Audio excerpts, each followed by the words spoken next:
We're going to open a giant Pandora's box here and ask about this interview that Noor Siddiqui, who is the CEO of a company called Orchid, did with Ross Douthat. And I think this puts everything you just outlined in stark. I mean, it actually is.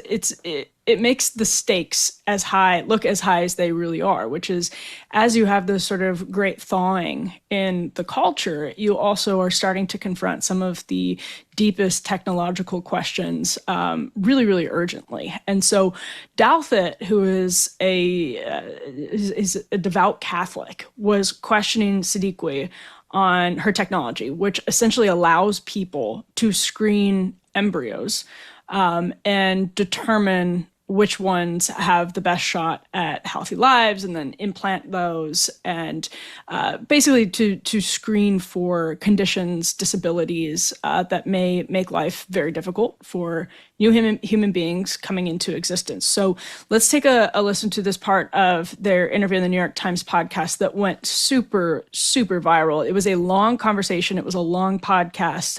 This part seems to have gotten the most traction online. This is S6. And Cannell writes, "In the half-darkness, we look at each other and smile and touch arms across this little, startlingly muscled body, this one whom habit of memory propels to the ground of his making. Sleeper only the mortal sounds can sing awake. This blessing love gives again into our arms." Sorry.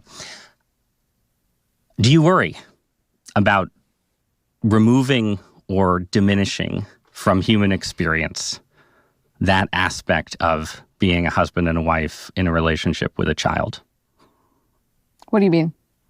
I mean, in your future, the feeling, in a future where orchid technology becomes a norm, the feeling that poet is expressing, aren't you pushing some really intimate and important aspect of human experience out of human experience?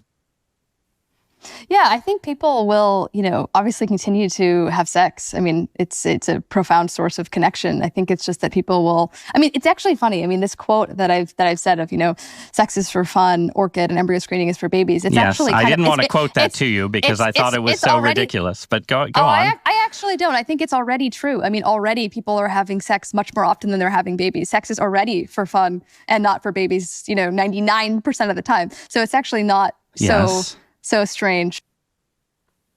But of course, that in and of itself has been enabled in many ways by new technologies that are new, but we don't think about them as new because they've been around for a while. Actually, there's a funny study that was done by Janet Yellen when she was at Brookings, and I think her husband, that found abortion, the availability of abortion post-Roe, post-Roe now, but after the initial Roe decision came down, actually increased the incidence of out-of-wedlock births because sex was being had more casually. So we don't necessarily think about that as a new technology at this point. But Andrew, after Douthat reads that poem, I think some people were struck by Siddiqui's sort of flippant. She's 28 years old. She was a former Teal Fellow, has a lot of tech money wrapped up in Orchid. What they felt was a flippant response to something that he was expressing that was sort of grave and serious. And she goes on to talk more. He asks her, does the embryo have any moral status? That's all I'm asking. She says, sure. I think that the question of an embryo that is going to get adult onset blindness, what do I think about that embryo? My mom doesn't want to be blind.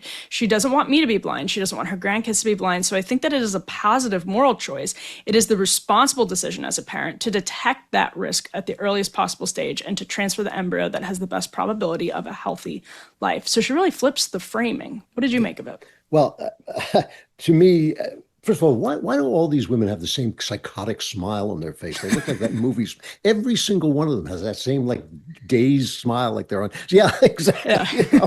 But if you're listening to it, I modeled it. Anybody who listens to my show knows that I think that this is the central question of the time, and it is the question, the broad question of how do we feel about mothers, and why is it that feminism became essentially took a reductive attitude toward mothers. That the famous conversation between the socialist Simone de Beauvoir and the socialist Betty Friedan, where Simone de Beauvoir said women should not be allowed to choose to stay at home and raise their children because too many of them will make that choice. That is what she said, and that is essentially what became the official feminist line. And I think that when you it takes a long time for me to explain this, and if I say it quickly, it's going to sound really offensive, but it's really not. What women are as mothers and as homemakers is unique to women, and nothing else that they do is unique to them, like that is unique to them. So we're actually talking about, when we talk about motherhood, and I would include homemaking, which I think is an aspect of motherhood.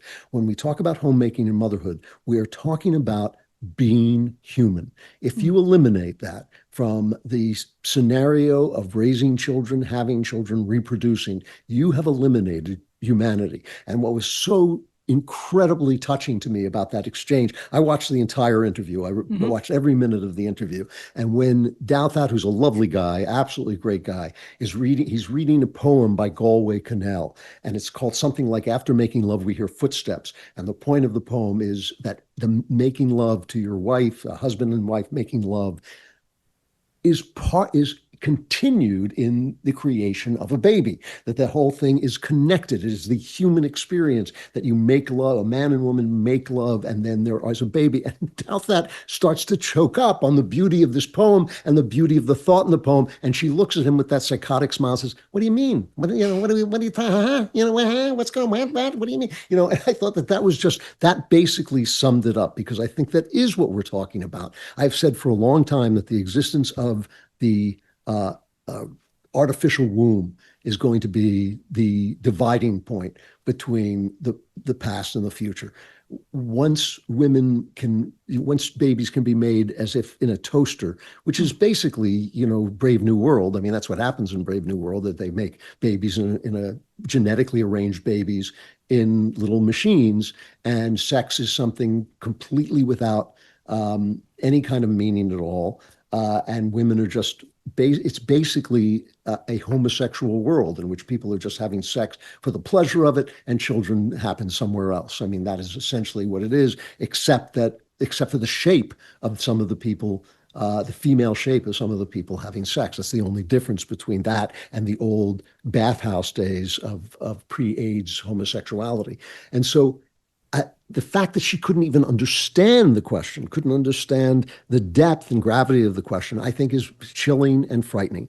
I have thought, and it's interesting, even the administration contacted me about this, which kind of frightened me. I thought I should be talking to you, not the other way around. But no, because I don't think anybody is talking about the fact, people are not reproducing. People in the West are not having children.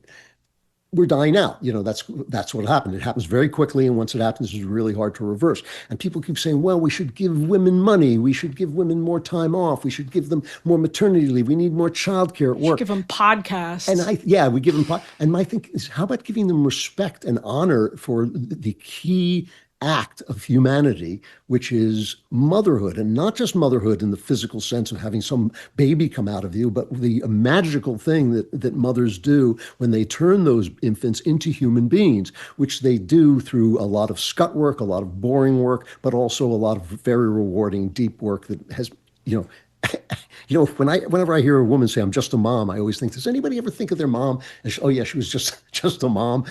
She was just my mom. No, of course not. That's a center point of your creation and your identity. And if it goes badly, you know it, and if it goes well, you know it, and it's a very central thing to humanity. There's no money in it. There's no physical, rewards in the sense of, you don't get awards. Nobody gives you a red ribbon at the end of it. Nobody gives you a gold watch. Nobody does it. There's no People magazine for mothers. If you walk down a runway in your underwear, you're a supermodel. But if you give birth to a human being and bring that human being into fruition as an individual, you're just a mom, and so I think that to begin with, we have to confront the fact that feminism, like every other social movement in America has been taken over by the left, and that distorts every social movement in America. Civil rights starts out saying, let's treat black people fairly, and everybody gets on board. It ends up with white people are disgusting and they give you lice. I mean, that's how the left takes over every social, environmentalism. We all think, let's keep the air clean. Let's make sure we have water to drink. The world is beautiful. Let's preserve some of it. It ends up with it's climate change. We have to give government power over every single thing that we do. The left takes over every social movement in America. Feminism starts out as saying women should have the right to choose their life. Most decent men think, well, yes, of course, and it ends up with men stink and mothers, are nothing. And if you don't have a job in the workplace, and if you don't have the qualities of a man, you're worth nothing. And in fact, if a man dresses up as you, he is you and a better version of you on a sports field than you can ever be. And that is the way that the left takes over every social movement. We have to go back to a feminism that elevates motherhood to equal status, if not higher status than most of the other things that people do in life. And if you treat mothers like they deserve to be treated, as if they are the core of a society, I think that you're going to solve the fertility problem a lot faster than people think you are. They don't need to, they do need home businesses. They don't need to work remotely for corporations, but we do need to make it easier for women to build businesses at home. When you go back and read Proverbs 31, the description of the perfect woman, she's an actual financial powerhouse, but it's home-based cottage industries that were destroyed in the Industrial Revolution, which is when feminism starts, when women are stripped of their home-based power that they had.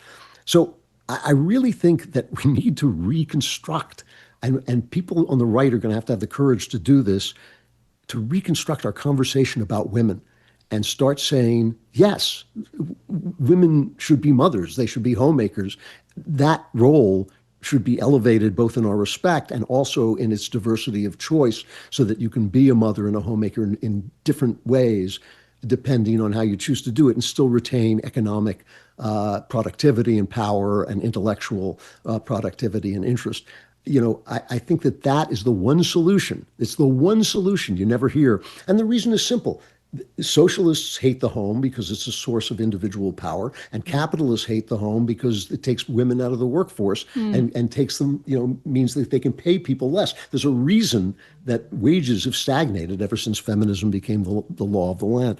And so I think it's a tough fight because it's a spiritual fight. You have to believe that men and women are something more than flesh and blood. You have to believe that. You have to believe that a mother staying home and losing her income and losing whatever the gifts the world gives you out in the world, the awards and the applause and the paychecks that people give you out in the world, you have to think that is worth something of greater value than all those things. And we live in a society that has taught us through feminism, leftist feminism, that's not the case. And I think as long as that's in place, we'll continue to die out. Did you know all chips and fries used to be cooked in tallow? Up until the 1990s, when big corporations switched to cheap processed seed oils. Disgusting. Today, seed oils make up 20% of the average American's daily calories. Recent studies have linked seed oils to metabolic health issues and inflammation, but Masa did something about it. You've heard me talk about this over the last couple of weeks. I love these chips. They created a delicious tortilla chip with just 3 ingredients and no seed oils: organic corn, sea salt, and 100% grass-fed beef tallow. I literally just ate some before I came up here. These chips avoid all the bad stuff. They taste so good. Masa is crunchier, tastier, and doesn't break in your guac. Snacking on Masa chips is nothing like eating regular chips. With Masa, you feel satisfied and light with no crash or bloat afterwards. And they're better. They just taste better too. The beef tallow makes the chips satiating, so you won't find yourself uncontrollably binging and still feeling hungry afterwards. Masa chips is beloved by tens of thousands of customers and has been endorsed by industry-leading health and nutrition experts. I just saw my parents this weekend and brought them some. So if you're ready to give Masa a try, go to masachips.com/afterparty and use code afterparty for 25% off your first order. That's masachips.com/afterparty and code afterparty for 25% off your first order.